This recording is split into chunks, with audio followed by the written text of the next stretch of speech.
avec Yes. C'est notre moment. Dites oui aux actualités dans votre journal TV. Un vrai pro, c'est quelqu'un qui change tout. Stayer, précision, puissance, performance. Fabriqué en Espagne. Manoltranao vaovao. Salama tompoko. Tonga soa tamin'ny Pegasus e. Zahay dia mamokatra kidoro vita avy amin'ny mosy. Tena mateza. Voanja fiafy. Manoltranao vaovao. Boisson vaovao mampatanjaka. Broxa ihany. Manoltranao vaovao.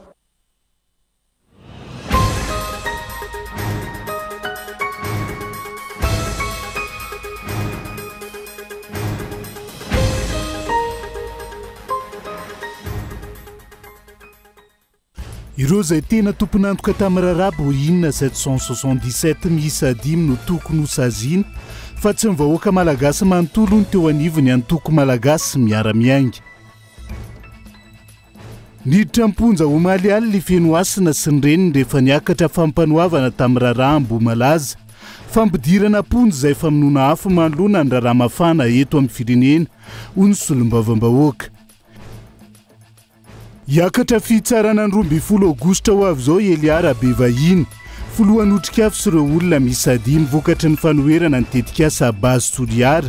Zon'ny tsirairay ny anaiky na hanohitra ny fitrandrahana ka tokony ho hajaina hoy ny firaisamonim-pirenena. Mienjana ny tady eo amin'ny Ligue Analamanga sy ny Fédération eo amin'ny jeu d'échecs.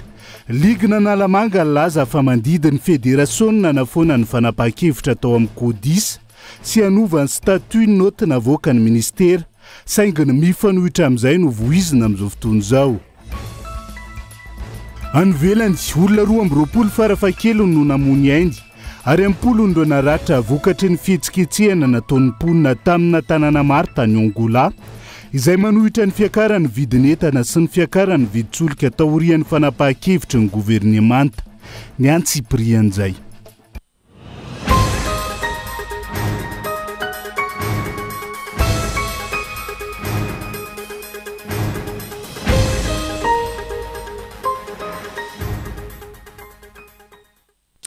Migadon'indray ny amin'ny valoralina fotoana ny fampalalamba avaotsika eto amin'ny fitalavitra kolo fa tena ny araba tombokilasy tombovavy manasana ihany koa anaraka ny antsiprian'izay avetrany mikasika ny rarabo inona triple 7 zay mbola misarika ny sainy maro amin'izao fotoana izao no anomboantsika ny fiarahana amin'ity alina ity. Ireo zay tena tompon'antoka tamin'ny rarabo inona 777 miisa 5 no tokony ho saziana fa tsy ny vahoaka malagasy manontolo ny teo anivony antoko malagasy miara-miainga androany. Ity faran'izay nanamafy fa tompona ndraikitra tsy afamiala ary ado mikotrika amin'ity rarabo inona 777 ity Andry Rajoelina sy ny Prime Ministre lehibe ny gouvernemanta ka eto Andriatsilavo. Tafiditra anatina trafika raisam-pirenena i Madagasikara amin'izao fotoana ary mety hitera-doza ho an'ny firenentsika izany. Antony, tsy maintsy hiroso amin'ny fanadihadiana ireo firenendehibe, indrindra ny Amerikanina izay tompon'ny Boeing 777, ny gadona nitsokosoko tao Iran, i États-Unis izay efa mandrara ny fampitana teknôlôjia na fiaramanidina miazo ny firenena voasazy tahaka ny Iran. Tsy ny vahoaka malagasy ny tokony ho saziana eo anatrehan'izany, hoy ny antoko malagasy miara-miainga, fa ireo olona mpanao trafika izay mitantana ny firenena. Ireo mpitantana no anton'izany fa tsy ny vahoaka malagasy velively ary tsy afa-miala amin'izany izy ireo. Fomba fitenin'ny tanora iny miala bala satria raha hitantsika amin'ny fanazavan'ny Prime Ministre dia milaza izy fa tsy mahalala ny zavatra nisy teto amin'ny firenena izay ataon'ny mpiara-miasa aminy. Efa tao anatin'ny gouvernement eo taloha ny ala dia fantatro tsara fa na fiarakodia iray ara no vidiana dia tsy maintsy maka ny sonian'ny Prime Ministre sy ny filoham-pirenena. Fa androany izy tsy mahalala dia mampametra-pantainina ihany hoe mbola afaka hitatana firenena very zareo satria ny olona ambanomasina ary zany tsy fantany ny ataony dia ny vahoaka malagasy zany hoe mba fantany ny fiainany amin'izao fotoana izao. Raha nisy ny fanaovana osoka mbola tsy nifoanana hatramin'izao ilay fanomezan-dalana. Midika izany fa manaiky ary namoaka ilay fanomezan-dalana voalohany tamin'ny volana janoary iny ny fanjakana malagasy. Satria azadino fa ilay autorisation hatramin'izao mbola tsy annulé fa nanenjehana an'ireo olon'ireo dia hoe nanao falsification. Zany hoe manaiky zany ny fitondrana malagasy fa namoaka n'ireny autorisation voalohany ireny tamin'ny volana janoary ary mieritreritra fa ara-dalàna ny zavatra nataony. mba tsy fandiso tsara satria hatreto mbola tsy nisy fanokafana fanadiadiana na fisamborana n'izay olona nanao an'ireny autorisation reny teto Madagasikara raha toka tena hoe tsy mitombona mariny reny dia ny dikan'izay zany lasa institutionnel zany ny trafic eto Madagasikara dia izay no zavatra tsapanay aza saziana mivoaka malagasy fa sazio ireo olona izay manimba ny Madagasikara, manimba ny laza Madagasikara ary miditra ao anatin'ny zotran'ny kolikoly international ireo satria manimba firenena, manakorotana ny relation internationale ihany koa.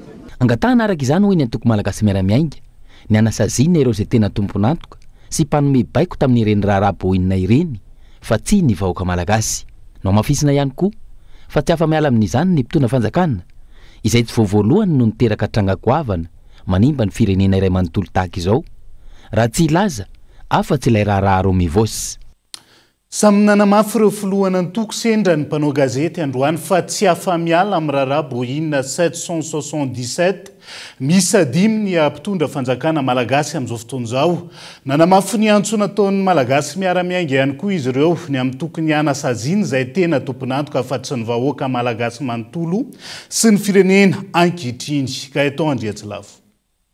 Ny mikefitra amin'ny antoko malagasy miara-miainga ireo antoko politika samihafa eto amintsika manoloana ilay raharaha bohinina 777 voalohany tsy afa-miala amin'ilay raharaha ny mpitondra fanjakana izay nanome ny baiko. Faharoa manaiky izany ny fanjakana fa ara-dalàna ny zavatra nataony matoa nanome ny autorisation ny volana janoary lasa teo iny. Fahatelo angatahana mba ho ireo mpitondra no saziana fa tsy ny vahoaka malagasy tsy maintsy nisy baiko nidina tao matoa ireny ny zavanitranga. Tamin'izany any efa nalala fa tsy vitan'olona anankiray napiditra sy nanao falsification sy nanova ny taratasy niny fa nisy baiko nidina iny matoa vita nizy anizy tena zany ary ninina no resahana tsy moramora mampadalo ny aeroplanina 10 be zao le Boeing 777 zay ny anarany zay natao dia nampidirana azy any ary ny zava-doza dia zao ny crédibilité na ny masitsika na ny endriky Madagasikara eo anivon'izao tontolo izao tena afa-baraka tsy voavidy voly zany. Goavana ny fahavoazana azo ny firenena sy ny vahoaka malagasy raha toa ka misy ny fanasaziana sy ny fanapahan-kevitra ho raisy ny Amerikanina amin'ny tiraraha ity. Ohatra amin'izany ny AGOA, ny fandefasana entana miazo any États-Unis ankoatr'izay fanapahan-kevitra tampoka ho raisy ny filoha Amerikanina. Zany be dia be ny zavatra mety hitranga fa zako manantena na dia hoe matetika manohitra ny zavatra ataon'ny fitondrana manantena hoe tsisy fiantraikany be ho antsika vahoaka malagasy io zavatra io manantena ary mivavaka amin'Andriamanitra hoe tsisy fiantraikany amintsika ary ohatra ka misy zavatra tady ho andeha amin'izany dia tsy maintsy hijoro zahay hiteny hoe ataova amin'ireo mpitondra ireo ny sanction mpitondra filoham-pirenena ny sanction fa zatao aty amin'ny vahoaka malagasy ary mafisina tena mafisina mihitsy aty amin'ny fanoherana ny hoe zao ve mahazo ny firenentsika itsika zao anatin'ny tena mangataka amin'ny farafaratsiny amin'ny Amerikanina amin'ny resaka AGOA satria fantatritsika fiatraikany zany eto amin'ny firenentsika manampitrotraka zao fantrano zao ka raha mbola ifanojo amin'izany any tsika no ny adalan'ny mpitondra dia hoaizan'ny firenena malagasy dia any zany ny zavatra lehibe ankehitriny hoe aiza ny nasarantsika zany aiza ireo vondron'olona eto Madagasikara mba ampiseho an'izany hoe aza vahoaka malagasy ireo olona nosazianareo araka ny voalazan'ny président Yatsy teo fa ireo olona zay vandravandra be ankehitriny ny porofo rehetra fa raha tsy fahombiazam-panjakana io mba tsy lazaina hoe zao ny fomba fitantanana. Tsy maintsy isy fiantraikany ratsy amin'ny firenena sy ny vahoaka izay fepetra ho raisin'ireo firenendehibe mikasika ity raharaha ity aka antony anaovana antsoavo hijerena sy anasaziana izay tena tompon'antoka ho sarotra ny toedrara raha toa ka ny vahoaka sy ny firenena izay efa miaina anaty fahantrana lalina noho ny tsy fahaiza-mitantana no hiarany izany tsazany. Sarotra ny alan'ny mpitondra amin'ny io raharaha fiaramanidina misy 5 io raha ny fomba fiasa eo anivo ny fiadidina ny repoblika sy ny primatura ho ny mpandinika raharaha-pirenena nanaovana fanadiadiana androany. Tsy ministry ny fitaterana ny esorina ihany no tompo-kevitra tamin'ny-baiko fa nisy tompona andraikitra ambony ihany koa nanome ny toromarika ny anganty raharaha Boeing 777 ariana fitiavana. manoloana ny fanambaran'ireo tompon'andraikitra ambony eo anivon'ny androm-panjakana nilaza ho tsy mahalala ny zava-misy momba ny raharaha fiaramanidina misy adimy mitondra ny laharam-pamantarana malagasy tonga tany Iran. Tokony ametra-pialana avokoa ireo tompon'andraikitra ambony voatonontonona amin'ny ity raharaha ity fa manimba ny sarin'ny androm-panjakana iandriketany ho ny filohany antoko tsara da afiny. Io zany Valérie koa raha mozavely Valérie koa sy anaonao fatany kanefa fa sy misy zavatra antamin'ny gouvernement fa fivadian'le zavatra tafarity angamba izay sy fantatriko na nafantatry na sy nafantatry izy somary magagagaga ihany zany ny hoe ilaza hoe sy mahafantatry izy totran'izay koa mognany président Sénat tamin'ny voalohany izy milaza hoe sy fantatriko io olo io de efa fantatry de vao vetivety izy io fantatriko nefa voaka nan'olo koa tamin'ny 2019 tary grave io zavatra lasa mieritreritra olo fa nisy raha nataony ka raha zao hitako mety amin'ny président Sénat aloha mametra am-pialagna aloha miala kely aloha mba hafany miaro gnainy sady miaro ny image ny Sénat rehefa anao vao resadresaka amina raha io iarovo gnainao anao sy meloky anao fa misy zavatra ny ategnanao de hoe le nandainga aloha no mba miala aloha miaro gnainao anao fa matazaka anao raha madio anao avy eo de miverigna eo anao na miverigna anao sur le plan politique fa ity fa sy mamenatra ity numéro 2 de l'état deuxième personnage de l'état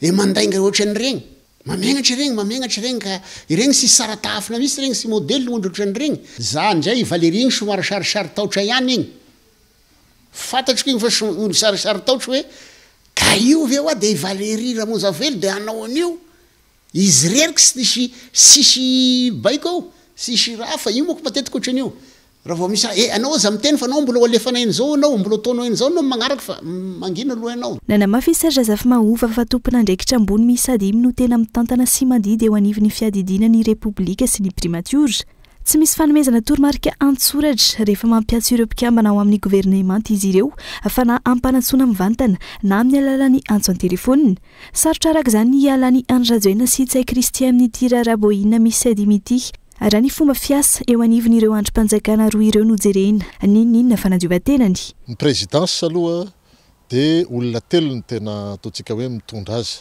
mazava ho azy ny président république de miara-miasa amin'ny akaiky eo resaka administration de secrétaire général de ny resaka politique générale de l'état ny directeur de cabinet reo olona telo reo rehefa mame instruction ny membre gouvernement tsisy instruction écrite fa na téléphonique na mpanatsoana le ministre indraindray ohatran'izay koa au niveau ny primature de ny premier ministre sy ny secrétaire général ny gouvernement reo ny tena ataontsika hoe mandidy zany au niveau ny primature ny tiako apetraka zany de hoe rehefa mame instruction kory zareo tsy voatery misy par écrit zany fa ny instruction ny verbal mety par téléphone mety convoquer les membres gouvernement ohatran'izay zany no fipetraka le izy amin'ny ankapobeny ka hoe ahitana hoe instruction écrite zany aloha raha reo olona dimy mitononoko reo tsy misy zany matetika koa ny instruction koa aty amin'ny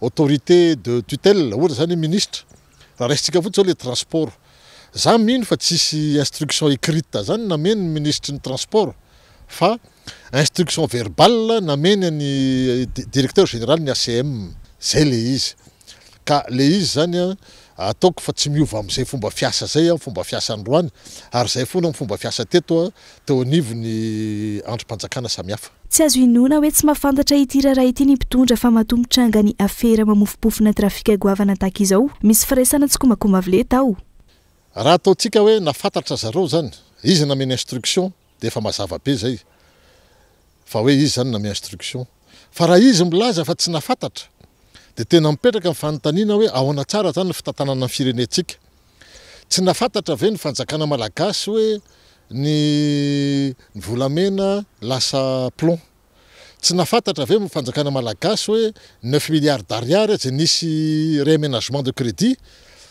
vitanana bonbon sucette tsy nafantatra ve malagasy resaka télévision tsy nafantatra misy zavatra maro ve tsy fantatry ny fitondrana ve fa hoe misy maty BDB any Congo any tsy mahafantatra ve fanjakana malagasy hoe misy sambo very de ahoana daholo reo maty rehetrarehetra BDB reo tamin'ny resaka sakafo ny tiako resahana zany to tsy mahafantatra zavatra maro le fitondrana malagasy ka mampiaya mihitsy zany fomba fitantanana Madagasikara ankehitriny raha hoe zay marina tena marina fa za tsy mino hoe tsy mahafantatra zany tsy misy afa-miala amin'izao raharaha izao ny mpitondrana miezaka manadio tena fatratra azy iandrajoena sitsa kristy amin'ity raharaha ity maikery ny mpitondra nankasitraka ny mpitandro ny filaminana tamin'ny nahavoasambotra n'ireo teratany malagasy iray sy indiana iray voalaza fa tomponantoka tamin'ny fanaovana osika momba ny taratasyn'ireo boina ireo ny tazapotsiny tsy nanokatra fanadihadiana ny fitondrana rajoenina tamin'ny raharaha roa mivoasa izay voasaringotra tamin'ny kolikoly avolenta raha mitovy ihany anefa ireo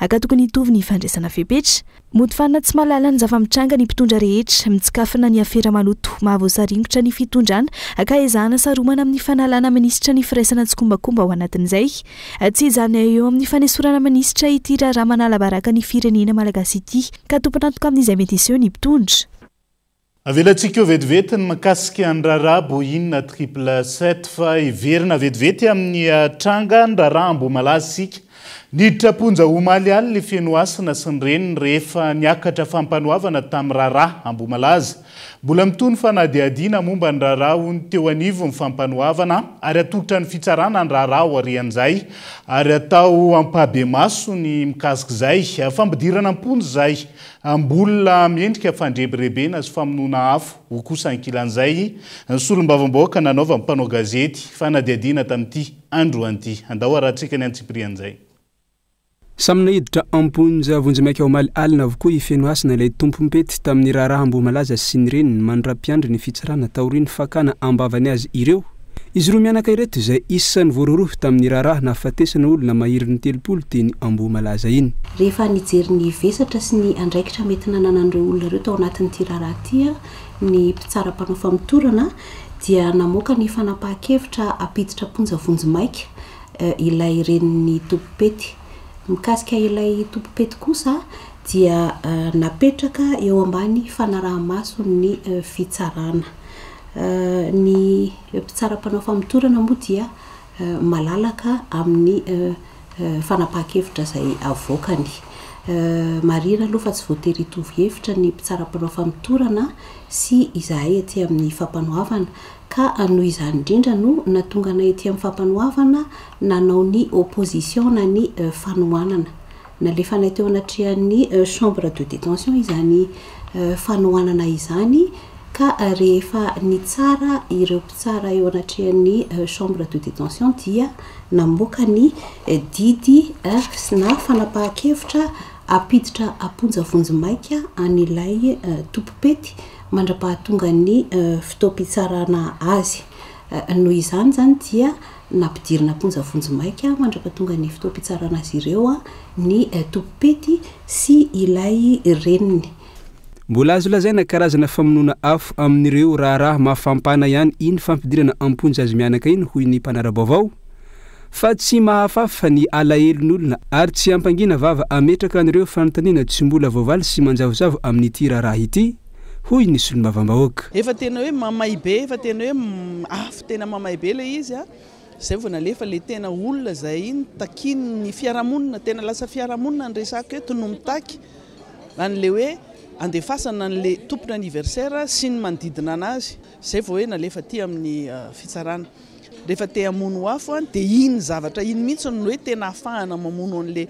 afo ao anatin'izay fa tsy manala ny alahelon'ny olona mamerina ny ain'ireo maty zany zavatra zany fa ny tena mola mahavariana ao anatin'izay dia le mama ny renina izay ny teny hoe tsy nihinana ry zareo ka rehefa tsy nihinana zany tsy tokony tonga tany any hôpitaly tsy narary akory zany hoe inona fotsiny zany natao tany any hôpitaly raha ohatra ka hoe tsy nihinana rehefa tsy nihinana ke tsy tokony tonga any hôpitaly tsy narary tsy naniny nefa zay no prétexte nentin'ny fampanoavana hoe mbola tsy azo atao ankety izy satria mbola marary araka izany dia mbola takina hatrany ny fanaovana mangarahara momba an'ireo zavatra mifamafaho amin'ity raharaha ity izay andrasana fanazavana sy fampahafantarana avokoa hatreto tafiakatra dimy ireo nahiditra amponja tamin'ity raharaha Ambomalaza ity raha ny fanazavana toy ny mpampanohy lalàna omaly dia mbola mitohy ny fanadihadiana amin'izao raharaha izao ka aorian'ny fahavitany fanadihadiana izay dia atolotra ny fitsarana ny raharaha ary atao ampabe maso izany hoe azo ny rehetra atre andrasana zany ny fotoan'ny mpitsarana ao anatin'izay raharaha zay fa hiakatra fitsarana ny 12 Aogositra ho avy zao ihany koa Eliara Bevahiny foloany antokotrikafo sy ireo olona misy 5 avy eo anivon'ny cellule de crise vokatry ny fanoherana amin'ny base Toliara zony tsirairay ny anaiky na anohitra ny fitrandrahana ka tokony ho hajaina ny safidiny rehetra eo anatrehan'izay hoy ny firaisamonim-pirenena mpanao gazety izay mpampita vaovao tokony halalaka ihany koa ny hony teo anivony ho lavitra ny mpanao gazety tamin'ity andro anty onasaina mitatra ny antsipirian'izay. Eo ambany fanaramasony fitsarana ireo olona 5 avy amin'ny cellule de crise sy Eliara Bevahiny filohan'ny otrikafo izay voasambotra nandritra ny fidinana ifotony tany Benetsy ny talata teo araka ny fanapahan'ny fitsarana tao Toliara alina. Ankoatra ny resaka fanoheran'izy ireo nitetika asa base Toliara nanaitra ihany koa ireo loha hevitra hafa fototry ny fampitorana sy ny ampangana toy ny filazana fa mpamatsy vola ny mpianatra ao amin'ny universitény Manday mampirisika ny mpiasan'ny JIRAMA no fitokonana ary ny filazana fa izy enina ireo manohitohina ny filaminana anatiny ny fandripalemana ao ankilomalinika sy ny manodidina. Fiampangana izay mampametra-panontaniana ny amin'ny hoe ovina no niseho izany resaka mpianatra sy JIRAMA izany ary nahoana no niandry fotoana maharitra vao noresahana raha tena ny tombony. Ny fotoam-pitsarana azy ireo izay nahembotra amin'ny 12 Aogositra izao ary tsy mahazo mivoaka ny Toliara izy ireo mandra-pahatonga an'izay. Ho an'ny mpikambana anivon'ny firaisamonim-pirenena sady manam-pahaizana momba ny zon'olombelona, ny fahalalana maneho hevitra mihitsy no voatohitohina eto amin'ny firenena, voasakatsakana hatramin'ny mpanao gazety manatanteraka ny asany. Tery dia tery ny fafana maneho hevitra eto Madagasikara dia miapaika hatrany amin'ny miantraika zany any amin'ny asany fanaova gazety le izy fanitsakitsahana lalàna zany aminay ary fanitsakitsahana lalàna iraisam-pirenena ihany koa. Tsika tao anatin'ny classement en Reporters sans frontières efa hita fa niembotra nivoaka koa zao ny tatitra ny Amnesty International dia mazava be tao anatin'ilay tatitra fa anisan'ny voatohitohina ny asa fanaova gazety ny fanehoan-kevitra ny droit à l'information zany rehetrarehetra zany dia tokony hoe ny mpitandro filaminana no miaro ny mpanao gazety ahafahan'izy ireo manatanteraka ny asany. Amin'izao fotoana izao tsika tena mitsombadika tanteraka mihitsy tonga hatramin'ny hoe famafana ny sary izay efa alain'ny fanaova gazety zavatra tsy araky ny lalàna mihitsy zany na tsy ny mpanao gazety ihany ara fa na ny olon-tsotra dia hiaran'izany zavatra zany. Tokony anaovana fanairana fa indrindra koa ara tokony anaovana fanadihadiana sazy ho an'ireo izay nandika izay lalàna efa mipetraka izay. Tevina nanao asa fanangonam-baovao hitatitra ny zava-nisy tao Benetsy commune Kilomalinika Toliara faharoa ny mpanao gazetiny Kolo TV FM ao Toliara Bonhomme Élisée sy mpanao gazety iray niaraka tamin'ny talata teo. Niara-ny fandrahonana sy fikasihan-tanana izy ireo avy amina andian'olona raha tsy niditra antsehatra ny mpitandro filaminana niaro ny ain'izy ireo. Nasaina no fafana ny Rakitsary azo no tanana nandritra ny fotoana maharitra tao anivon'ny Zandaramarim-pirenena. Eo anatrehan'izay ady zao ny lalàna avelao hiasa malalaka ny mpanao gazety hoy ny teo anivony ho lafitry ny mpanao gazety androany. Razany lalàna ny amin'ny hoe zoantsika mpanao gazety ny manana fahalalahana ny amin'ny fanangonam-baovao tsy azo sakatsakanana ny amin'izany ho an'ny tombotsoam-bahoaka ny esana dia manameloka ny rentrangana herisetra miatra amin'ny mpanao gazety na avy amin'izy na avy amin'izy mety anivon'ny OGM.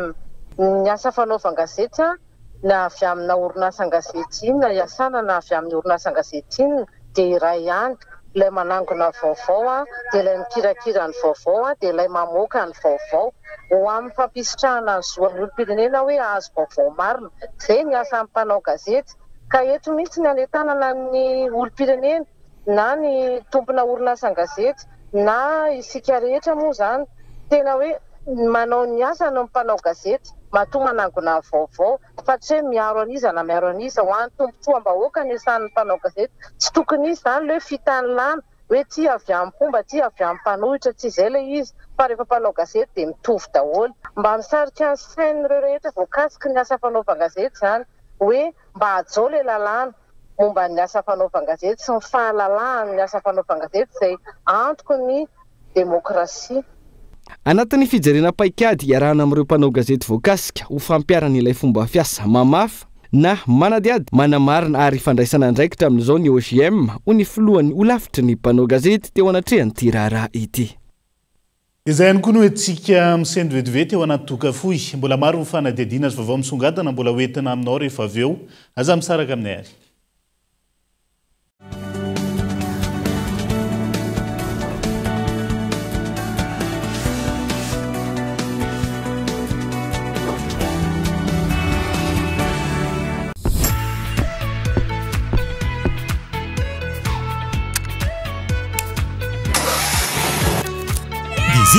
abordable et de qualité. Batimax, le partenaire des bons plans. Batimax, la qualité au meilleur prix.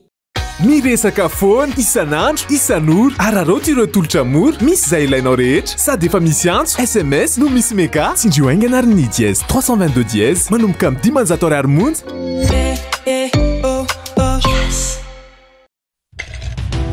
Ino ma lesy an-tagnany lahy ty brox lesy ino brox lesy ino koa ma lesy zany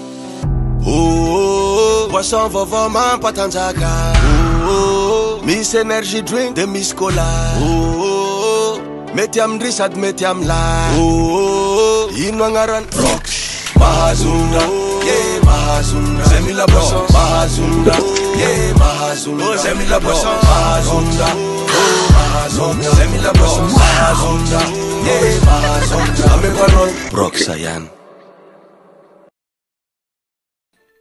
Salama tompoko tonga soe tamin'ny Pegasus e zay a de mamokatra kidoro vita avy amin'ny mosy tena mateza voenja fiafy manitsy azon-damosina ary manampy amin'ny fitsaboana azy foniny azo safidianana tsy tiany bibikely io a tsy mandray lelanafo azo andalorana azo atao coussin ho ana-canapé mety boela gilet de sauvetage ary mbola misy tapis masolotsi amin'ny loko isan-karazany tsy mifidy toerana n'aiza n'aiza mahatapy soka mora diovina sady tsy matahotra rano nefa malefaka Pegasus koa dia mbola manana canapé sady fandrina ary isolant thermique le mampangatsiatsika ny atotrano amin'ny andro mafana sy mihazona ny hafanana amin'ny andro mangatsika dia tonga avaraliana fa misy refzetine.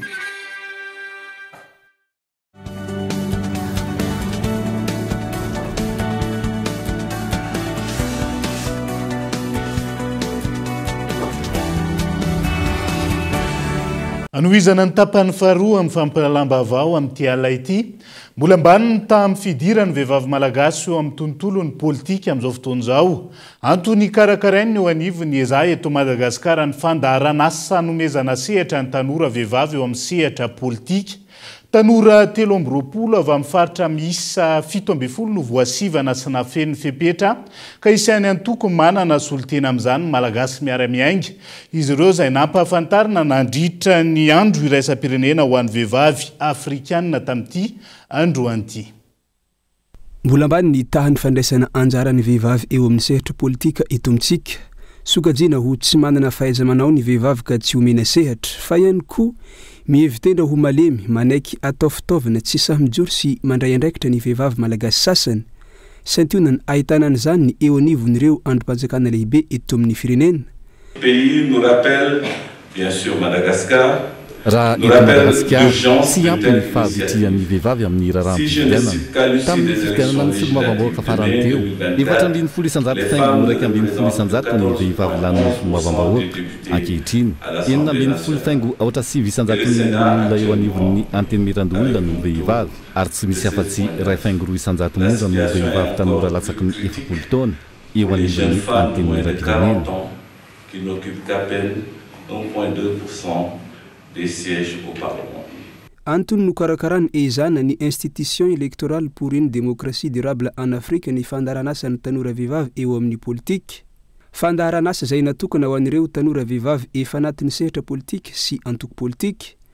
Anisan'ireo antoko 12 nahavolavola tanora sy nahatafiditra mpandray anjara tamin'izao andiany fahatelo izao ny antoko malagasy miara-miainga. Ny tanora vehivavy eto Madagasikara dia mbola kely ny fandraisana anjarany eo amin'ny sehatry ny politika na amin'ny sehatry ny toe-karena satria ny vehivavy matetika dia manana anjara toerana ohatra ny hoe minoritaire tsy sahy mandray andraikitra dia mila ialan zay mila mandray andraikitra vehivavy dia izay mihitsy no mampandrisika anay hoe aleo mihetsika ny vehivavy amin'izay sehatra ahafahany mivelatra rehetra. Ny antoko matetika dia famolavolana foana ny relève hitondra ny firenena ka hitako hoe opportunité ho anahy no nahavoaray anahy amin'ity session ny karakaraina izaty ary ny andrasana zany dia mba mba hitondra vokatra sy hitondra fanatsarana eo amin'ny sehatry ny politika,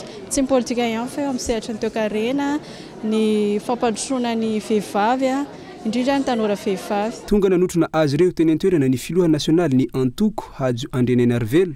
Mahatsapa tena ireto tanora avy amin'ny Antoko MMM ireto fa tompona andraikitra amin'ny hoavy ny firenena ny vehivavy, ka tsy tokony hiraviravy tanana sy ambakana. Ny fanamafisana ny fahaiza manao ny tanora vehivavy eo amin'ny sehitry ny politika raha teo no tanjona amin'ity hetsika ity, ka manantena an'izany ireo mpandrainjara aoriany fiofanana hatreny. Na manokana zany mahatsapa tena fa tompona andraikitra amin'ny fandraisana tanana no avy ny firenena, dia izay ny antony natonga nandray anjara tamin'ilay izy mba ahafahako hoe mahazo fiofanana manova ny tontolo misy anahy, ny manodidina anahy indrindra hitondra fiovana ho amin'ny firenena. Ny vokatra andrasana aloha zany dia fahaiza manao sy fahazonan'ireo fanandramana hozaray ny mpiara-miofana sy ireo mpampiofana ao anatin'izay mba ahafahana mampitombo ny traikefa izay efa nananana. Ankoatra izay koa dia fandaranasa ahafahana manangana tambazotra mampifandray an'ireo tanora maniry hiditra amin'ny sehatra politika ity tetikasa ity. Efa miditra amin'ny andiany fahatelo ny tetikasa amin'izao taona 2020 ity. Nampahafantarina tamin'ny fomba ofisialy androany nandritra ny fankalazana ny andro raisam-pirenena ho an'ny vehivavy afrikanina ireo tanora voasivana sy nafeny ny fepetra amin'izao andiany fahatelo izao. Izy ireo izay ahitana tanora vehivavy misy 320 avy amin'ny faritra manerana ny nosy.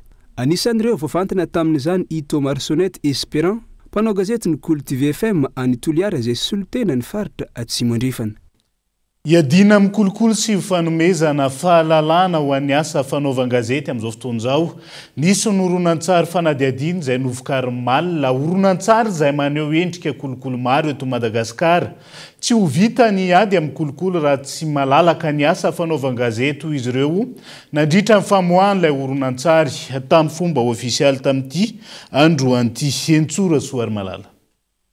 Misy fiantraikany amin'ny sehatra sy zomaro ny fanjakan'ny kolikoly. Tsy ho vita nefa ny ady amin'ny kolikoly raha tsy malalaka ny asa fanaovan-gazety. Na io na nefa lazaina dia voatohitohina ny asa fanaovan-gazety eto Madagasikara hono avy ao nivon'ny Transparency International androany. Avy amin'ny kolikoly izao fantrany izao izy ireo eo anatrehan'izany no tanterahina androany famoahana tamin'ny fomba ofisialy. Ny horonan-tsary fanadihadiana fanatsika fonana ireo kolikoly eto amintsika no vokary ny malina. Horonan-tsary izay mamaky bantsilana ny endrika kolikoly amin'ny raharam-pitsarana sy ny fanararota-pahefana ataon'ny olom-boafidy amin'ny fampiasana ny immunité parlementaire ampanginana ny fitsarana. Dia ny varala voatango izay nifantoka kokoa amin'ilay lafiny maha-olona. Izany hoe nomena dimension humaine kokoa ilay fanadihadiana, tsapana hoe ay ty kolikoly resahantsika ty ange ka tsy teoria ambony latabatra. Tsy nirafitra ihany na ilay hoe mahatandalana ihany nipotika araka ny tenin'ny talim-panatanteraka ny ty teo. Fa misy fiainan'olona ao anatin'ny roa taona tonga dia very potika ny mpimaso dia rava. Zay zany natao androany dia narahana takalo sy adefitra nisy fijoroana vavolombelona tao ary ny zava-dehibe ho anay dia hoe matsiaro zay fa mbola misy manohana, mbola misy ny vonona sy matoko fa afaka momba zavatra ny asa fanaovan-gazety ao anatin'ny engagement n'ireo olona zay tonga teto engagement citoyen ilazana azy. Voazongosina ny tany-tandalana tafitra anatin'izany ny anteny meram-pirenena sy ny fitsarana, indrindra ireo pirenena izay lasa miaina anaty fiainana maholiana araky ny fanazavana trany. Tsy ho vitanao ny ady amin'ny kolikoly raha toka tsy malalaka ny asan-gazety. Eto amintsika nefa ninona lazainy tsy dia malalaka loatra zany asan-gazety zany. Ianareo tsara zao amin'izao fotoana izao misy mpanao gazety voatohitohina amin'ny asany any atsimo. Fa ianareo koa ne hitanareo tsara amin'ny fiainanareo andavanandro tsy dia tena en sécurité nareo na sécurité amin'ny lafiny ataontsika hoe arakasa na sécurité amin'ny fahafahanareo manatateraka le asa mitrandraka vaovao etc. Eo zany naverinay foana hoe sarotra be ho antsika ny manao izay ady amin'ny kolikoly izay raha tsy narovatsika ny olona manampy antsika amin'izay dia ireo olona izay afaka mikirakira n'ilay vaovao amin'ny fomba matsiana. Manoloana io fanjakan'ny kolikoly io tsy mijanona manao antsoavo izahay ho izy ireo. Antsoavo ho an'ny fitondram-panjakana anehoana ny fahavononana ara-politika. Tafitra ao anatin'izany fankatoavana ny lalàna momba ny fisitrahana ny angom-baovao ho an'ny rehetra na ny LICP miantoka ny fangaraharana amin'ny fanamarinam-baovao, fanafoanana ny tsy maty manota amin'ny alalan'ny fitsarana tena mahalo tena sy azon'ny rehetra atokisana. Lafomba vao hafa tanora vao misandratra eo amin'ny tontolo ny fandraharana miisa 3 no nahazo tohana 30 tapitrisa ariary avy ho fampiroboroboana nitetika asan'izy ireo. Fiara-miasa amin'ny fondation japonaise no nahafahana nahazo zao tohana araboly zao izay anjara brikin'izy ireo amin'ny olany tsy fananana asa eto amin'ny firenena andao arahantsika ny fanampanazavana mikasika izay. Concours Miss Unami, ilay concours zany efa misy foana le izy isataona iranay miasa amin'ny Miss Unami Africa Foundation izay fondation japonaise mba hifinansena entreprise kely start-up aty Madagasikara izay micréer impact. Ny nandresy moa zany dia i classe keto zany tamin'ity izy zany dia manao sakafo ara-pahasalamana ho an'ny olona. Ny deuxième projet moa zany faharoa dia CBio. Izy io indray dia entreprise misehatra amin'ny ataontsika hoe serviette hygiénique moa zany amin'ny teny vahiny. Dia io zany serviette hygiénique recyclable ary tena efa azo opérationnel tsara vita eto toerana nefa le izy dia natoraly. Ary ny fahatelo dia izay iona izay plateforme misehatra amin'ny resaka artisanat zany hoe raha misy artisan te hivarotra amin'ny produit dia afaka alefa ao anatin'ny plateforme izay iona dia izy avy eo mahita client ho anao zany io plateforme io zany hoe zavatra tena mi-impacte antsika artisan zany le izy eto Madagasikara. Ny projet nandresany tena misy impact zany amin'ny firenentsika avokoa. Fa mienjana nitady eo amin'ny ligue n'Analamanga sy ny fédération eo amin'ny jeu d'échec amin'izao fotoana izao. Ligue n'Analamanga izay nilaza fa mandidy ny fédération nanafoana ny fanapahan-kevitra tao amin'ny kodisy hanova ny statut. Note navoaka amin'ny ministera sainga mifanohitra an'izay novoizina amin'izao fotoana izao. Ka eto Andriatsilavo. Mienjandrolo nitady eo amin'ny ligue n'Analamanga sy ny fédération eo amin'ny jeu d'échec eto Madagasikara amin'izao fotoana. Nampiantsy fivoriana tiara-potoana ny ligue n'Analamanga des échecs. Ahafana miroso amin'ny fifidianana tamin'ity taona 2024 ity, saingy noraran'ny fédération zany raha ny fanazavana. Efa nisy ny fampiatoana nataon'ny ministera andamenana ny toetra rao izy ireo, saingy niziriziry tamin'ny efiny, tsy nanaiky io fivorimbe io ny fédération. Nivoaka ny décision le codis mandrava ny ligue Analamanga des échecs ny birao izay lany tanatin'ny fifidianana. Manasazy ihany koa ny mpikambana tsiraray ao anatin'izany birao izany ary koa manangana comité ad hoc ny filazany azy izay andraikitra ministera irery ihany angamba no afaka manala ny manafoana ny ligue Analamanga sy mametraka an'izany comité ad hoc zany. Ny note navoaka ministera nefa dia mifanohatra amin'izay mandidy ny fédération anafoana le décision tao amin'ny codis ary mandidy azy ireo ihany koa anova ny statut any. Eo anatrehan'izany, tsy ara-dalàna hoe izy ireo ilay championnat du tana ho tanterahana ny sabotsy ho avy izao. Satria tsy mpitantana ara-dalàna no mikarakara anazy fa mpitantana mpisandoka. Raha izay no azo anitsina anazy. Izay mpikambana mpitantana ligue Analamanga no voafidy ara-dalàna teo anivon'ny assemblée générale. Izay fikambanana na olona mitonona manana andraikitra ankoatran'izay dia mpisandoka izy.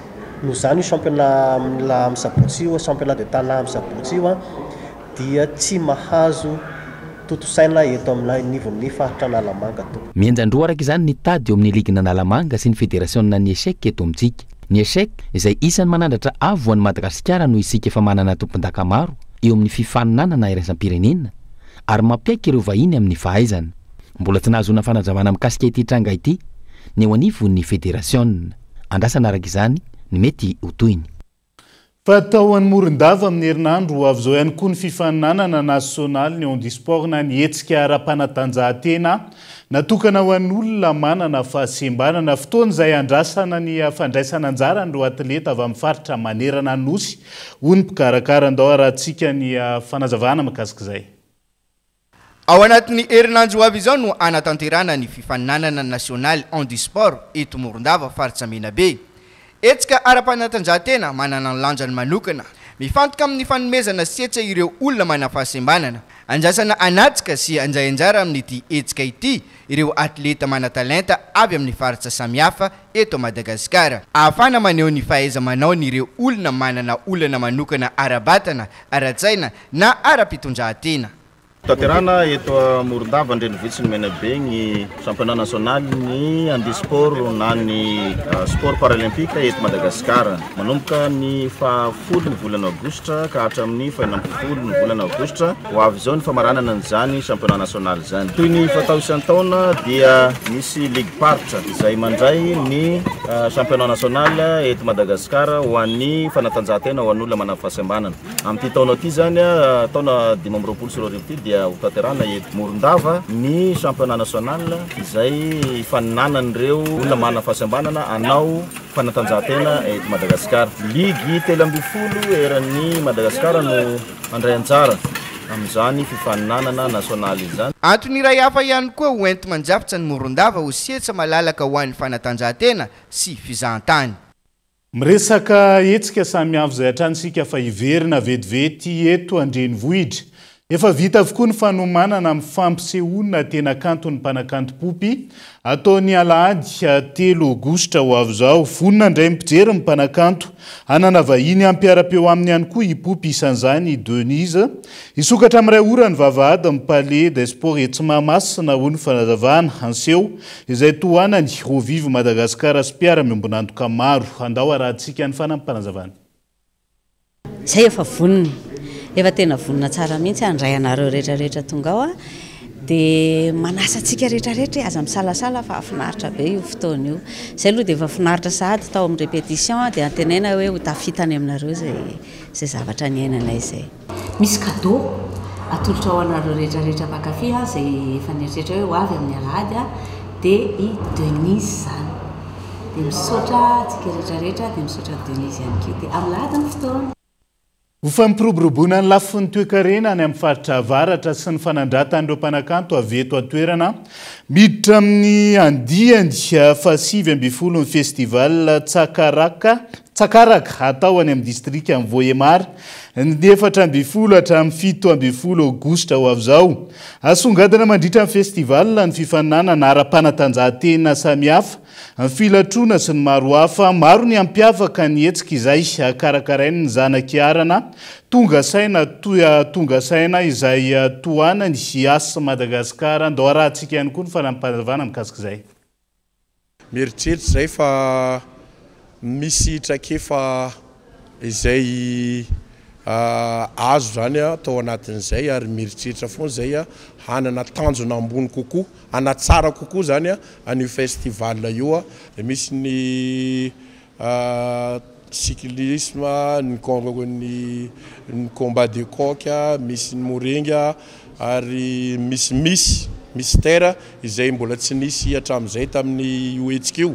50 000 environ 50 000 eo ny tombatombana izay efa hita foana isaky ny misy io festival io. Dia amin'ity zany mbola mieritreritra ihany koa zay hoe mihoatra an'izay ny olona ho avy satria tsara kokoa ny fikarakarana sy ny fanomboana. Dia izay ihany koa no entana manakatona ny fampalalam-baovao any Androany hankasitrana ianao nanarak'izay hatramin'ny farany. Mandra-pitafa ho amin'ny raha-pitsondray ary tombokilasy tombovavy elo matoboka.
Brox vous a présenté Nivava. Salama tompoko. Tonga soa tamin'ny Pegasus Zay dia mamokatra kidoro vita avy amin'ny mosy. Tena mateza. Voanja fiafy. Vous a présenté Nivava. Un vrai pro, c'est quelqu'un qui change tout. Stayer, Précision, puissance, performance. Fabriqué en Espagne. Vous a présenté Nivava avec Yes. C'est notre moment. Dites oui aux actualités dans votre journal TV.